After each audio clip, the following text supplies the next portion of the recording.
Plastic వాడకాన్ని తగ్గించి పర్యావరణ పరిరక్షణకు దోహదపడాలని మండల పర్యావరణ పరిరక్షణ సమితి మండల అధ్యక్షులు గిరిప్రసాద్ కోరారు. మంగళవారం ఆయన తన కార్యాలయంలో మీడియాతో మాట్లాడారు. ప్లాస్టిక్ వినియోగం తగ్గించుకోవాలని శామీర్పేట మండల పర్యావరణ పరిరక్షణ సమితి మండల అధ్యక్షులు గిరిప్రసాద్ ప్రజలకు విజ్ఞప్తి చేశారు. రంగారెడ్డి జిల్లా శామీర్పేటలోని ఆయన కార్యాలయంలో మీడియా సమావేశంలో మాట్లాడుతూ ప్లాస్టిక్ వాడకం వల్ల పర్యావరణానికి ఎన్నో అనర్థాలున్నాయని తెలిపారు. ప్రతి ఒక్కరూ ఇది గ్రహించాలని సూచించారు.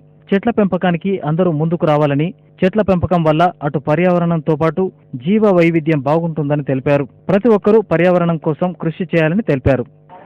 రక్షించుకోవటం అది మనకు కవచంలా పనిచేస్తుంది. ఈనాడు పర్యావరణాన్ని చూసినట్లయితే అనేక రకాలుగా కలుషితమైపోతున్నది. పర్యావరణము కాపాడుకోకపోతే భవిష్యత్తులో రానున్న రోజుల్లో ఇంకా అనేక అవస్థలకు గురి కావాల్సి వస్తుంది. అందుకని ప్రతి ఒక్కరు కూడా ఈ పర్యావరణం మీద శ్రద్ధ వహించి పర్యావరణ పరిరక్షణే మన రక్షణ అన్నట్టుగా అందరూ బాధ్యతగా పర్యావరణ పరిరక్షణ కోసం ఒక ఉద్యమాన్ని చేపట్టవలసిన అవసరం ఉంది. పర్యావరణము కలుషితం కావడానికి అనేక రకాలు ఇప్పుడు ఈనాడు చూసుకున్నట్లయితే ప్రతి ఒక్కరు కూడా ప్లాస్టిక్ను వాడుతూ విచ్చలవిడిగా ప్లాస్టిక్ వాడడం వలన ఈ ప్లాస్టిక్ భూమిలో కొన్ని వేల సంవత్సరాలైనా కరిగిపోదు. దీంతో భూమి కలుషితం అవుతుంది.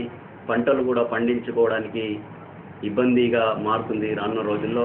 అందుకని ప్రతి ఒక్కరు కూడా ఈ ప్లాస్టిక్ను నిషేధించి ఒక జనుమ సంచులు వాడాలి, లేదంటే పేపర్ బ్యాగులు వాడాలి. ఇలా మన ప్రత్యామ్నాయంగా వాడుతూ మనం పర్యావరణాన్ని రక్షించుకోవాలి. అదేవిధంగా చెట్లు విచ్చలవిడిగా చెట్లను కూడా పెంచాలి. పెంచడం వలన వానలు కురిసి మనకు పంటలు పండడానికి ఆస్కారం ఉంటుంది. అదేవిధంగా ఇప్పుడు ఈనాడు ఏ కంపెనీ చూసినా కలుషితాన్ని విరజిమ్ముతున్నాయి. ఈ విధంగా పర్యావరణ పరిరక్షణ కోసం చట్టాలు ఎన్ని ఉన్నా వాటిని అమలు చేయడంలో చిత్తశుద్ధి లేకపోవడంతో ఈనాడు పర్యావరణము చాలా వరకు